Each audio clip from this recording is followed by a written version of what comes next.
Alasdair is the true story of a 17th century Scottish man. I first came across stories of Alasdair Mach Colachitach, or Colchito as he was sometimes known, when I lived in Argyll on the west coast of Scotland, where stories of him were still being told. And one day, not long into me beginning to gather some of these legends and folk tales, I was in the local supermarket and I met an acquaintance of mine, Mick McQuilkin, the piper, and we started talking about local history and so on. And he asked me, he said, have you heard of Alasdair MacColla? And I said, yes, but he doesn't seem that well documented. To which Mick McQuilkin bellowed, "He's appallingly documented!" Bellowing this down through the aisles of the supermarket. As it happens, Alasdair is not appallingly documented, but he's not well known. Certainly not outside the Gaeldom, the Gaeltacht. So there began 14, 16 years of me gathering stories, researching and writing his life. I decided to write it as a historical novel, a dramatic form, because that's the way the stories came to me when I heard them. So obviously it's a true story, but I've had to invent the dialogue and that sort of thing. Why do I think Alasdair's story is worth telling? Well, it depends on which side of the political or religious divide you sit upon. To some he is a butcher, and to others he is a hero. To some he is the devil's own work, and to the others he is a great war leader. Both sides of the camp agree that Alasdair MacColla's life is protected by some form of supernatural power. So there adds to the mystery of this man. He's an interesting chap. He comes across a bit like a latter day James Bond, boy's own adventures with a flawed hero.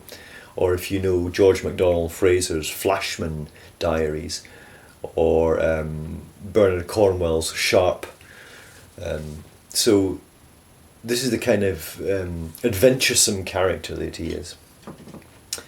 I decided to write the book in novel form. So why would you want to read about Alasdair's life? Why would you want to read this book?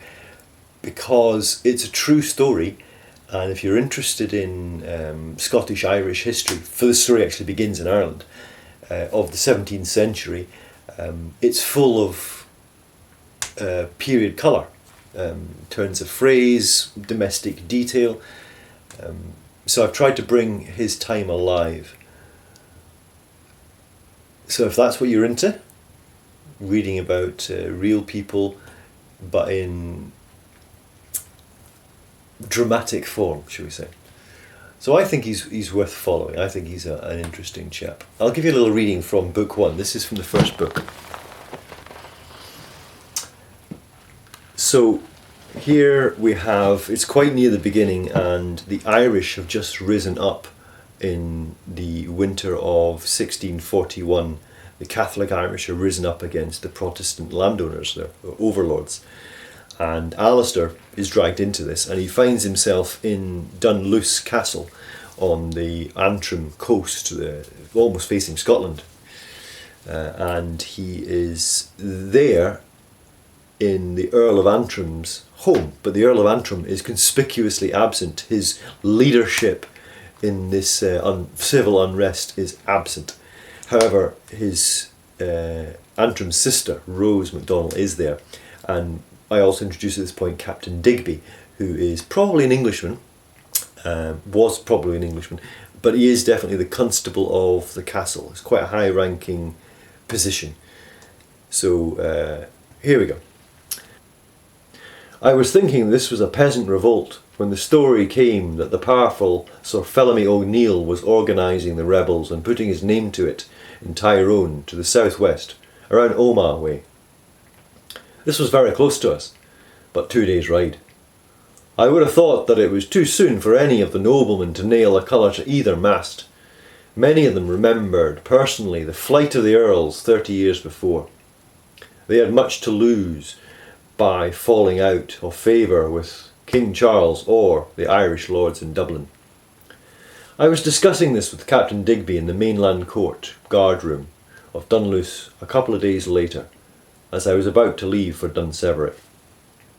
The draughty oak door of the guard room made a well-greased rumble as it opened to admit Rose MacDonald, youngest sister of the absent Earl. I had not seen her in these last days at the castle. I had guessed wrongly that she was from home. All talk with Digby stopped as we stood and bowed to her. She began talking before we'd even recovered. She was not happy, it seemed. "Command your fool of a gatekeeper to open the gate, Digby. He refuses. How else can I take my horse through it?" "Well, Lady Rose, there's a very good reason the gate is closed. There's a rebellion on, as well you know, and I can't be having people coming and going without challenge." I would have thought that his employment in Antrim's household might have given Digby some education in the matter of the Earl's sister, but it appeared not. His speech had already gone slow and in a manner as if he was talking to a girl half her age. Her jaw set, but Digby went on in his dour way. "Indeed, but I am the Earl's sister. I live here. I think I can trust myself not to invite a rebel army in hiding under my saddle." Rose gave that wee sniff she gives, with a quick shut of her left eye. I doubt she's even aware of it, and to those who don't know her, she might seem a bit of a nervous sort. To those who do know her, it's a sign of impatience. Digby didn't know her too well, it seemed. He drew up a little, which wasn't much. "I was referring more to the danger to yourself outside these walls, Miss Rose." "I see. Am I to understand that I'm a prisoner here until such times as this rebellion is put down, however long that is?" She had crossed her arms at this, making her close-fitting riding coat even tighter than her manner. Her clipped tones sounded like the English ladies of the Pale. Miss Rose had spent much time among them and adopted their speech. "Well, miss, you couldn't very well keep her in the castle." "Are those my brother's instructions?" she asked, knowing well he had sent none. They stared at each other in silence for a moment, Lady Rose some inches taller than Digby. There was no warmth in the guard's room, and it was getting colder. "Miss Rose," the captain flapped like a captured bird. "Yes?" she asked, no question. All Digby's flight went from him. He didn't answer. "Thank you, Captain," she said curtly, turning towards the door. "Instruct your man," she said as she left. I made to follow them out, enjoying the entertainment. Digby waved at the gatekeeper, who began to open up. "Where are you going, and when will you be back, miss? At least let me furnish you with an escort." The mauled pigeon made a valiant attempt to recover its authority. "To see the MacHenrys at Dunseverick. I may stay the evening if invited," she answered without turning round, making her way to the mount block where stood her horse. "Might I ride with you, Miss Rose?" I offered, to console the wounded Digby. "I'm heading over that way myself." She looked at me with suspicion. There was that wee impatient sniff again, as if she were taking snuff. I indicated my horse, already laden with saddlebags and a pack horse behind. "I'll just get my dorlach," I added, returning to the guard room, before there was any chance of a reply. But I wasn't quick enough. I heard from my shoulder. "Yes, cousin Alasdair, you may accompany me if you feel need of my protection from the peasants."